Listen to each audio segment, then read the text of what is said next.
आप कहीं पहुंच जाते हैं तो हम क्या सोचते हैं, अरे क्या बताऊं मैं कौन हूं। सबसे पहली चर्चा दो व्यक्तियों में कब होती है? आज वृंदावन में this small get together that we all are having, एक बात ध्यान रखिएगा, जैसे ही कोई व्यक्ति मिले जिससे आप कभी नहीं मिले, किसी के माध्यम से मिले, तो जैसे ही वो व्यक्ति आपके सामने आए और आते ही आपका उसका परिचय चालू हो, तो आप क्या पूछते हैं? हाँ जी, आप क्या काम करते हैं बताइए। अब तो मैंने कहा था ना, थोड़ी मुंडी हिलानी पड़ेगी। हम उसको नहीं पूछ रहे हैं, हम उसकी औकात को इवैल्यूएट कर रहे हैं, रखने जैसा है कि नहीं है।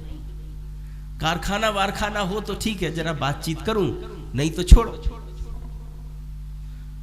तो यहां पर ये इस जगह पर हमारी और संगीता जी की जब बात हुई, अरे जिस समय अपने भैंस के ऊपर चढ़कर सोने के सींगों से बैठकर हमारे यमराज कूदते हुए जलते हुए आ रहे थे और नचिकेत दरवाजे पे बैठा था, तो उन्होंने नचिकेत को दरवाजे पर बैठा हुआ देखकर, अरे कल्पना करो, मैंने आपसे कहा एक बार केवल दृष्टि करने की जरूरत है कि जब यमलोक में पहुंच जाओ तो बार बार आना जाना कोई गाड़ी से थोड़ी ना करते होंगे यमराज, अपने भैंसे पर बैठते होंगे और काला भैंसा, उस पर सोने की जंजीरें चढ़ी हुई हैं, उसके जो सींग हैं वो सोने से मड़े हुए हैं और उसके ऊपर यमराज बैठे हैं, और अपने दरवाजे पर एक छोटे से शिशु को बैठा हुआ देखकर अपनी एक टांग उठाकर जब नीचे कूदते हैं, तो उस आवेश में आकर कोई भी व्यक्ति कपकपा जाए, लेकिन जैसे ही वहां जाकर बैठते हैं उन्हें आश्चर्य होता है, मेरे दरवाजे पर एक छोटा सा बालक बैठा है।